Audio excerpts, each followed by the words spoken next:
Give me them. Just give it. Just give it to me. Give it to me. Give it to me. Give it to me. Just give it.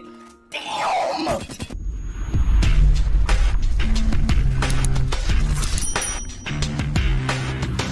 Hey everyone, Thordan Smash here, and today we're going to be talking about recolors in Apex Legends, specifically recolor stores, which we've been getting a lot more in the last couple of seasons, and that's not going to be changing anytime soon. And what a lot of you have been waiting for and want news on, the Season 4 Flatline Heatsink recolor, reactive or not. So we're going to cover all of that. We're also going to give out 45 bucks. All you got to do is like, comment, subscribe. You guys know the drill. Without further ado, let's talk about skins. So let's go ahead and start talking about that new recolor store, and this was actually brought up by Jilke the other day on his YouTube channel. I'm starting to think this guy knows just a little bit too much, but for the last couple of seasons we have seen new recolor stores come in for a 1 week special where they give us a special recolor store for about 2 weeks that rotates through a bunch of unreleased and old recolors. In season 10 we got a legend recolor store, then in season 12 we got a weapon recolor store, and then back again in season 13 we just received another legend recolor store, which indicates that the next one we should be getting in season 14 will be a new weapon recolor store. Now in terms of recolors that we can actually expect during this store event, we have a ton that haven't been released that we should be seeing. For the car SMG, we have a black canvas recolor and a car stock recolor. Both of these are still yet unnamed. We also have the everlasting 3030, which will require the sleek unique, along with the fine china, which will require Wild West. Unnamed rampage recolor right here, along with another one that will require Raptor strike, and an unnamed sentinel recolor, which will require biomechanics. And of course, the one that everyone has really been waiting for is the season 4 battle pass flatline heatsink recolor, which I do know the texture is done. They're just waiting for a time to sell this, and it really makes sense in the recolor store because as we saw with the R99, they were able to sell that for $40 along with Apex packs, which makes sense because they're probably going to make a ton of money off this flatline skin. I highly doubt that the recolor will actually be reactive like the original battle pass one, as that would make a lot of battle pass fans very upset, and it wouldn't be earned because you had to go all the way up to level 100 in the battle pass to get that reactive feature. Now I've also seen a lot of people say, oh, they won't bring back OG battle pass skins, it's only for season 10 or 11 onwards. And while that is somewhat true, as they did state that, it was only for the OG skins that applies to, not the recolors at all. As last season we got battle pass recolors from season 9 for Wraith, Horizon, and Rampart, but we can go all the way back to the season 2 battle pass with the Wraith Night Terror skin, and that also received a recolor a couple seasons ago with Voices from the Past, which came bundled with those Apex packs, very similar to what we should probably see with the heatsink flatline. We also know that they have tinkered with adding reactive battle pass skins in the past, as there is actual textures and models for the Havoc battle pass skin that was done by the developers that was eventually data mined. These still haven't released, but they have worked on it, and they are probably trying to figure out how they're going to add these into the game without making fans upset, and the recolor store and not making them reactive seems to be that fit. It's even possible that for the next recolor store we actually get a combination of weapons and legend skins, as there have been some new data mined recolors from Kralrindo, such as the Crypto Champion Edition, which is featured here in this recolor, although it's also speculated this could be for a Halloween event. And there's also the Lifeline recolor from her aftermarket skin, and this one has a much more of a blue tint to it. This might actually be what we see for the Summer Showdown event, which we'll be releasing next Tuesday, or it could be for the future recolor store. Along with that, in season 14 we already know a couple of the other new skins that will be coming, as there's going to be a Hunter Predator event, and with it we already have the Hunter Predator Hemlock and the Hunter Predator Wingman, both data mined by Kralrindo as well. Do keep in mind though that even though a skin is data mined or leaked, it could be a very long time until we actually see it. In fact, there is this Caustic skin which was data mined back in season 5, and unfortunately it looks like it was scrapped. It was originally planned for the collection event where he got his heirloom, but they decided to go with a different skin instead and haven't found a release date for it whatsoever, along with the Lifeline Fire skin, which also doesn't seem to have any ETA. It's been in the files for a very long time. It was recently leaked, but this one also appears to be scrapped.